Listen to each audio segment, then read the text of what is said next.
Meski undang-undang pemilu selalu mengalami revisi, namun pansus di DPR masih saja melakukan studi banding ke luar negeri.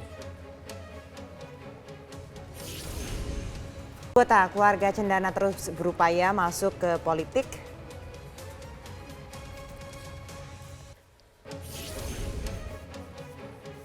Presiden Joko Widodo berjanji akan membagikan jutaan hektar lahan kepada masyarakat.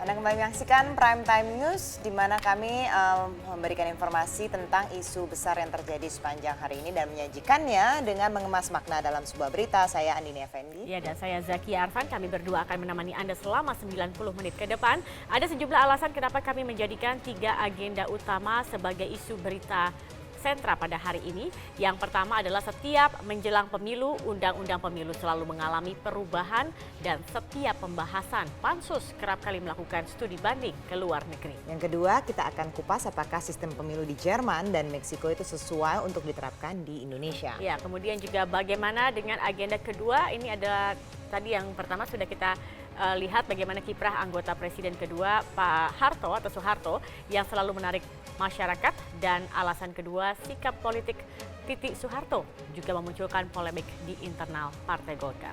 Kemudian apa alasan dengan isu agenda ketiga, karena ini juga menarik karena mungkin pemirsa juga ingin mengetahui di mana lokasi jutaan lahan yang akan dibagikan oleh pemerintah, kemudian siapa saja yang berhak untuk menerimanya ini. Dan inilah Prime Time News, makna dalam sebuah berita.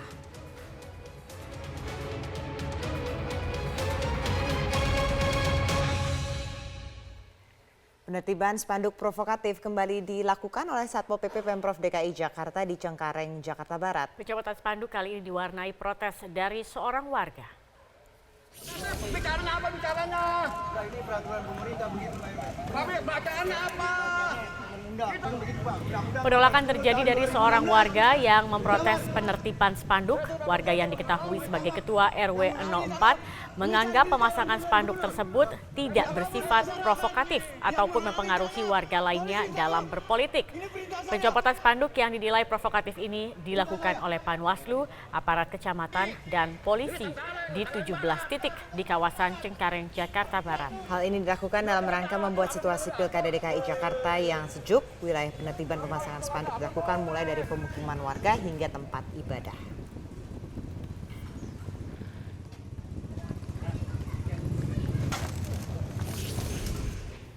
Sementara itu, dua kubu partai politik pengusung pasangan calon kepala daerah DKI Jakarta mengerahkan seluruh kekuatan untuk putaran kedua 19 April nanti. Ya, salah satu cara dilakukan adalah dengan menerjunkan anggota DPR hingga kepala daerah sebagai tim kampanye. Parpol pengusung pasangan Basuki Cahayapurnama, Jarod Saiful Hidayat menugaskan anggota legislatif dan kepala daerahnya untuk turun langsung memenangkan Pilkada DKI Jakarta putaran kedua.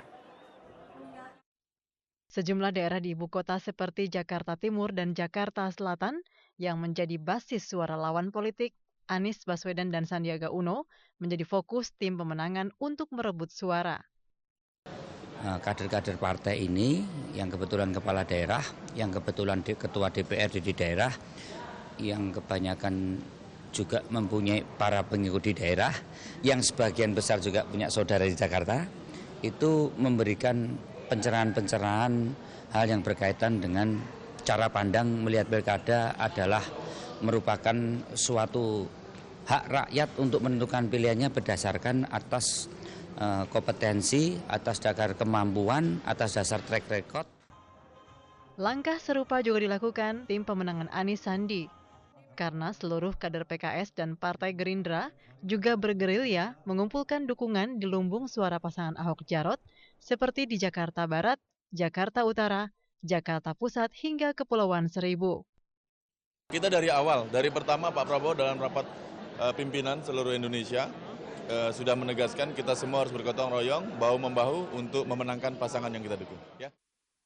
Adu kekuatan dan strategi memang wajar dilakukan kedua kubu pasangan calon kepala daerah DKI Jakarta di putaran kedua, guna memperebutkan 17% suara Agus Silvi. Sebab mengacu pada hasil rekapitulasi KPU DKI Jakarta, perbedaan suara Ahok Jarot dengan Anies Sandi hanya sekitar 3% suara. Tim Liputan Metro TV. Terkait metode pemungutan suara yang akan diberlakukan dalam pelaksanaan pemilu, Komisi Pemilihan Umum menilai rencana penerapan e-voting belum perlu dilakukan di pemilu 2019. Sementara Pansus Revisi Undang-Undang Pemilu terus mematangkan rencana ini melalui studi banding ke Jerman dan juga Meksiko. Komisi Pemilihan Umum menyebut Indonesia lebih membutuhkan rekapitulasi elektronik dibandingkan penggunaan teknologi dalam pemungutan suara atau e-voting di pemilu 2019. Pasalnya, persoalan rekapitulasi seringkali menjadi masalah, mulai dari perubahan suara hingga kecurangan petugas dan oknum di lapangan. Menurut KPU, kita tidak memerlukan yang namanya e-voting. Kalau kita gantikan dengan mesin, maka suasana partisipasi di TPS itu akan hilang. Kenapa kita tidak mempercayai suatu sistem information technology yang sudah dipakai di beberapa negara, bukan cuma negara maju tapi juga negara berkembang. Kalau kemudian India aja juga udah mulai menggunakan e-voting, mengapa kita tidak? Sebelumnya, salah satu draft revisi Undang-Undang Penyelenggaraan Pemilu yang mengatur rencana e-voting menjadi alasan panitia khusus rancangan Undang-Undang Penyelenggaraan Pemilu untuk melakukan studi banding ke Jerman dan Meksiko pada 11 hingga 16 Maret 2017. Kita ingin tahu, kita kan ini di Undang-Undang Pemilu, kita ingin tahu tentang penggunaan e-voting. Ya, sekarang kita harus lebih maju.